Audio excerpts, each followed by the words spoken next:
Welcome, Lindy. This is it's so fantastic to be able to spend some time with you and get your insights here and really think about, how a different field actually thinks about this, and how we think about teams and how people work together. And I always say, every other organization actually works this way except education. And so this is not only a pleasure because you're a friend, but really that your experience and background here and the work that you do in education is so relevant to everything that we're doing. So welcome. And we're thrilled that you're here. Thank you, Carole. You come to this conversation with this wide-ranging expertise. As a planetary scientist with NASA, a researcher, an educator, a professor, what's the intersection in your mind of this work? Well, as I was coming through my career, I might not have been able to express this, but, hindsight is 2020, and I can kind of put together my story how I want in hindsight. I actually think a lot of it was a search for a team where the results are really synergistic and where people are given the ability and room to improve and create something bigger than the sum of their parts. I just wanted to work in a group of people where everybody believed in each other and could really press forward to a bigger goal. That and an overarching hope to do something that mattered in greater society. In our work, right, expertise is distributed, by design, right? So the next education workforce models are innovative staffing models that are trying to bring teams of educators together who have distributed expertise to deepen and personalize learning for students. What does that look like, right, in your work at NASA and elsewhere? This distributed model is so important. I really love that you're doing it. And in fact, I've been very inspired to do the same thing with science teams at the university and in the classroom, because this is how actual real work happens. No one in the real world has all the answers. No one in the real world has to stand up in front like a teacher does and claim to know everything. You build teams that consist of all the expertises that you need. And then critically, if you do that, every voice is heard and valued because everyone knows that that expertise is needed. And it was that very thing that I was witnessing at NASA that really inspired me to try to also do that in the classroom. So similar to what you're doing on my tiny scale with my own classroom, as opposed to, influencing everyone and showing the way. Yeah. And I've seen that, and it's fantastic, right? So, we talk a lot about, right, at the university, you talk about like the hero model, right, of science and education and research, where one researcher sort of lives at the top of the pyramid of resources and expertise, right? This is kind of the world we live in some sense, right? In our sort of ivory tower. But, what's the problem? How do you think about this in terms of this individualistic framework, and how do we replace it? Oh my goodness. This is such a passion of mine. Listen, for the last millennium, universities have produced incredible knowledge using this hero model, where one person owns their research topic at that university and all the people and resources allocated to that research topic belong to the hero.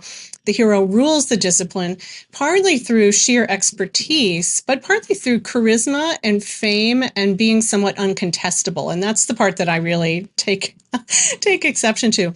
It's been a tremendously successful model, but I think we've reached a level of knowledge where we need some other models. And so what we need to add to, or sometimes replace this with, is a model where instead of following only the ideas of that one leader, we come together in teams to pursue questions that are bigger than any one person.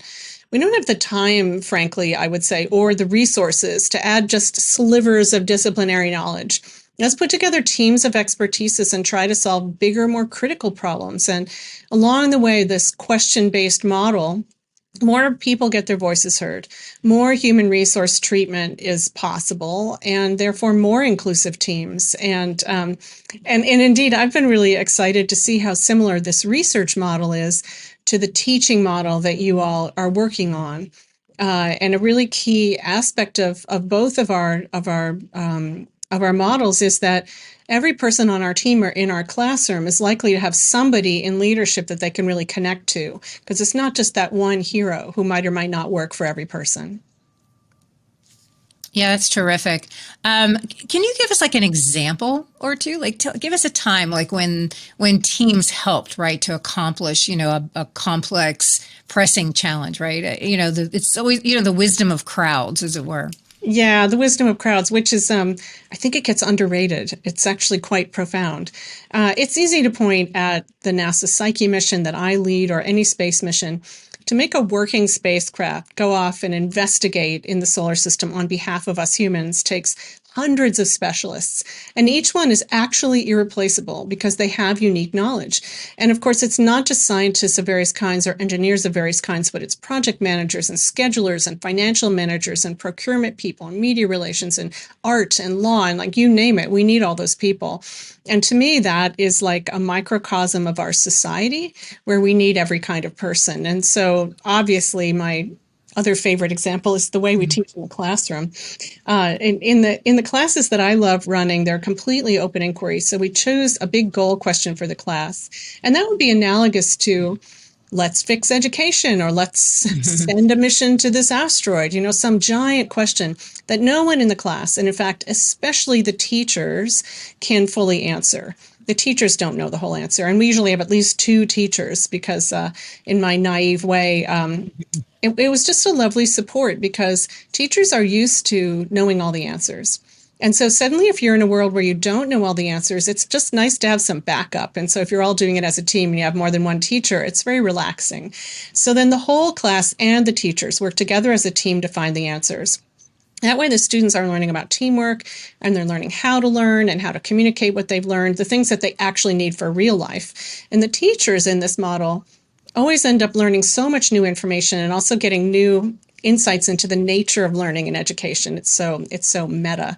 I think this is something that you and your teams go through constantly, that two layers of learning. Your teams, even in your teaching, right? These aren't people that come out of the same disciplines, right? I've seen you do this, right? These are people coming from very, very different disciplines, and your students who are both undergraduates and graduates together, right, are coming, with different experiences and different expertise. And so that's it's a great example, an education example, and an example from your work. So, you've run large research units at innovative universities. Here we are, ASU.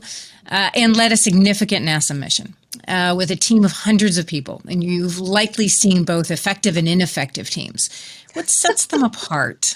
Because we get this question all the time about, what happens if the team doesn't work together? What happens if they don't gel? What happens if there's personalities? Yeah, there's always personalities, aren't there? Always personalities. And so there is a whole separate master course on how to deal with personalities. And I don't think there's any simple answers, but lots of just ways to do it. But two really important keys for success come to my mind right away.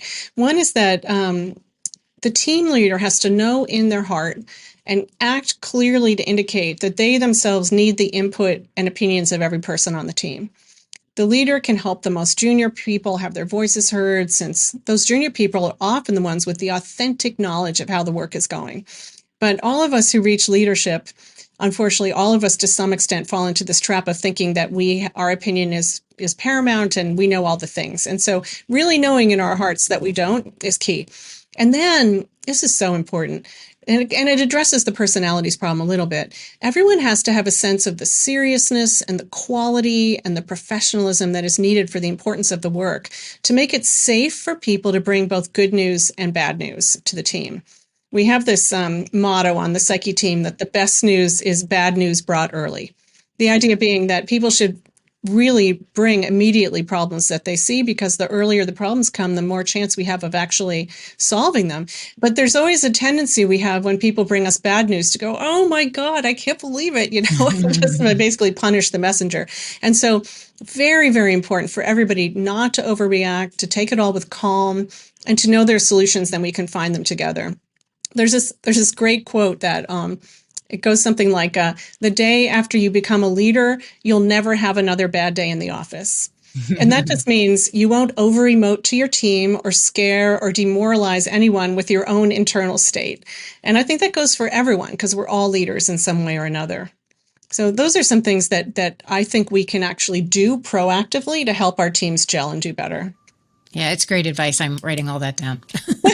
You do But all that. especially the like, bring me bad news early. Could you just let me know sooner rather? Nobody wants surprises here, right? Nobody wants But that's surprises. why you have a team, right? Because we know nobody can solve these problems by themselves. So get it to the Exactly. team, right? Somebody else may have a different perspective and a way to think about it. So it may not even be a problem at all. Who knows? Right. And maybe you might feel this also. I suspect that you do, that if it's just your problem that you're hoarding to yourself and fretting over, it's very scary. But as soon as you share the problem with your team and it becomes all of you solving it together, it actually can become uplifting in a weird way. Yeah, it's cathartic in some ways Yeah. from that perspective, right? Yeah. It's terrific. It's great to think about that, actually. So, the idea of educators and teaming is not a new one. It had been described as an educational best practice since, at least 1960s. It's amazing how many people of that generation, come to me and say, well, we did this, my best years of teaching were when we were teaming. And so, but it feels like the conditions weren't right, for the systems level change that would be required, for team teaching to take off. So this is a sort of two-part question. What conditions do you think have to be in place to build effective teams? And do we have a reason to believe that the conditions are right now? And if so, why? Oh my gosh, these are the key questions of everything. And isn't it fascinating, or it's constantly fascinating to me at least, the things that we know are best educational practices, the cognitive scientists and the social scientists, and everyone has studied this. They know what works, but they're so hard to actually do.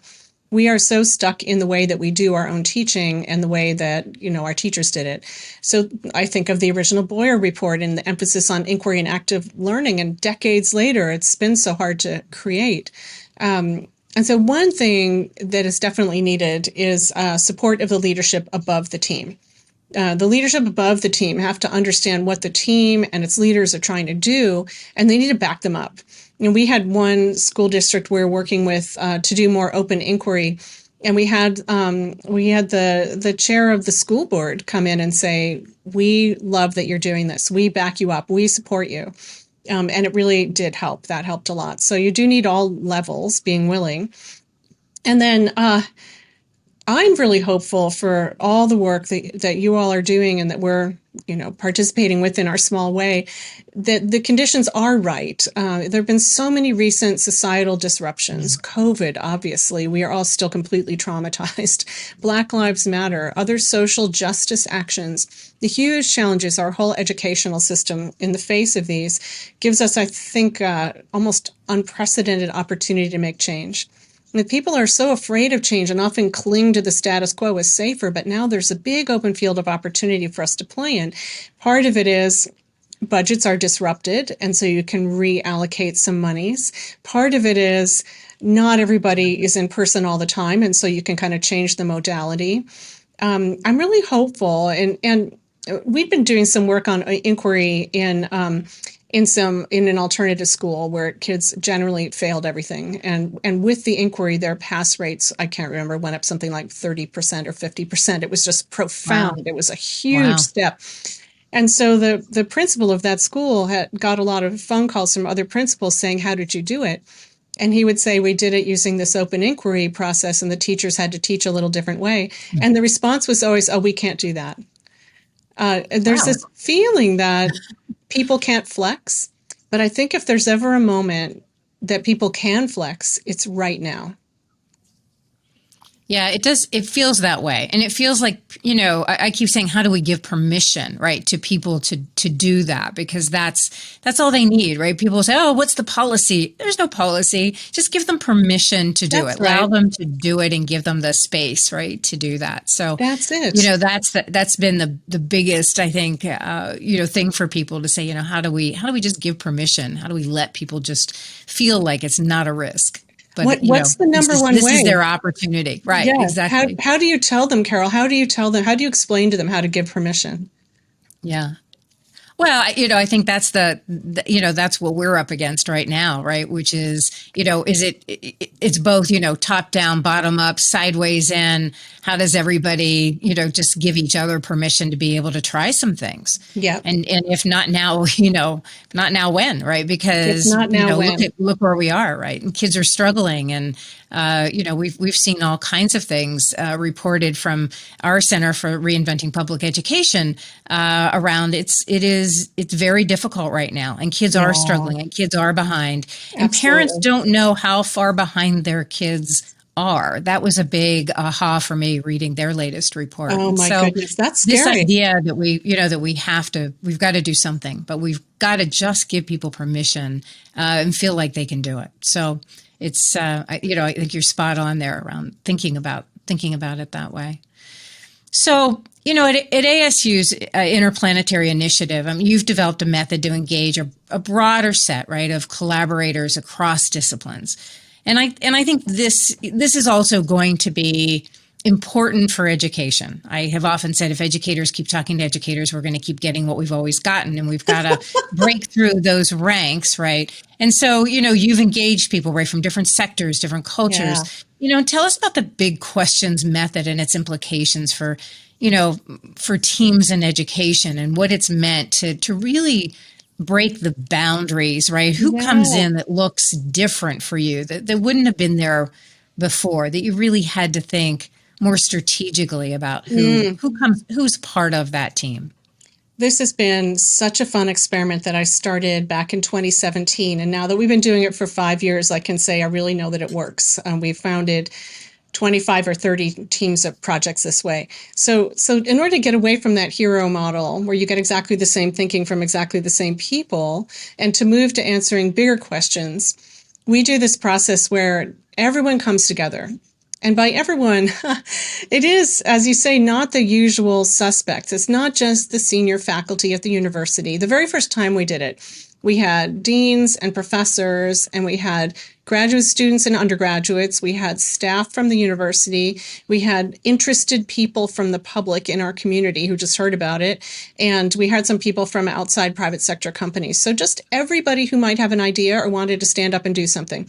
And we started brainstorming, what are the biggest questions we need to answer? Now, we were doing, what are the biggest questions we need to answer to create positive human space exploration futures? But, you and I, and the people who are listening to us, we could do, what are the biggest questions we need to answer to create the most effective possible future educational system? And we do it as questions because we don't want people coming in thinking they know the answers yet. If you know the answer, then the whole process is useless. Right. And also, we always want everything to be a positive reinforcement and not a negative reinforcement. It's the negative reinforcements, it's the threats and the punishments that make everyone cling to the status quo because that's the only safe buoy in the storm. If you just make everything positive, then you open up the horizons. So we write down all the different big questions we would need to answer to make this change, and then we vote on them. And like in any good brainstorming process, nobody's question is a bad question. Everyone's question is their question. It's a good question. So we write them all down and we vote on them. And then people self-organize into teams around the top voted questions. And I was so nervous the first time I did this because I thought everyone would just think I was loopy and they would slip out the back and go down the stairs and I'd never see them again. But instead, we ended up with teams, very mixed teams. Which I loved, all different people with different jobs and different disciplines and different ages. And so then they make a plan just over the course of, say, an hour to address a digestible 1-year chunk of work toward their question. And then we select a leader. So there's no leader till then. And when they all reported out their ideas that very first time we did it, we had a dean report on ideas from one group. We had a freshman undergraduate report on ideas from another group. It really worked. It level setted everybody to be at the same team level, which was so positive. And so it can be used in the classroom for choosing team projects and topics. But more importantly, it's really closely aligned with the idea that many people are needed together to make progress. The same for teachers in the classroom. And these projects, I will say, have been very successful. We've had very few of them disband. People are extremely motivated to work on things that appear to them to matter more and to need their expertise more. And at the university, of course, we want people to go out and apply for grants and contracts and philanthropy to support their work. And so far, we have an 8 times return on our seed funding. And so we've seed funded a certain amount of money, and those pilots have all brought in 8 times that money to continue funding their pilots. So it feels like a very human process and inclusive, and it makes me really happy to do it. Yeah. It's funny. I think about leaders all the time who, they say, oh, I'm going to go on a listening tour, right? But it isn't about really bringing people into their team and getting those perspectives. There's a great book that I read over the summer, and I talk about this all the time, called On Looking. By Alexander Horowitz. And she basically walks through her neighborhood with all of these different people. And there's an architect, and there's a lithographer, and there's a urban ecologist, and her dog, and her 2-year-old, right? But every time she does that, right, she sees her community in a very, very different way. And she sees the people in a different way, right? So it isn't that she's walking all the time, right, with the same people who think the same or who see things in the same way. Yes. But this idea, right, that you've got to bring, different perspectives, right, because people will see your school, right, in a very different way. They'll see kids in a different way. They'll see the use of technology in a different way. They'll see space, in a different way, because that's their lens. And so, I think that's what you're describing as you think about these big questions. Is here you are with the random groups of students who choose this class. They're coming from really all kinds of fields and backgrounds. And it's interesting that, what they bring, right, to these big questions and their perspectives and things like that. And so, I think that's there's a real beauty in all of that as well. And the thing that it makes me think of in that beautiful book that you're describing also is that, we were talking a little bit earlier in our conversation about individual people who are sometimes problems. They're really negative, or they speak up and change the tone, or they're fractious, or whatever. They don't really join in. The team doesn't gel. I think most of the time that's caused by having a person who just feels they've never been respected and they've never been listened to. And if you go out of your way to hear every person's point of view, and that person's point of view is legitimate, then people are so much more relaxed and so much joined in and much less reactionary and upset. And it helps a lot in getting things done. You write about, change comes when real people see all people, right, as equally deserving and equally promising. Yeah, I've been intensely frustrated in my own life. And I'm sure we all have had these experiences by, in my case, implicit bias against women, or about youth, by leadership. And especially for me in a very male-dominated science field, there's just naturally some implicit bias. And just to be clear, and I think this is important, it doesn't matter what your descriptors are, your gender, your race, your socioeconomic background, your handicap, whatever it is that you have that is a somewhat defining, or in the eyes of others, everyone has been bullied.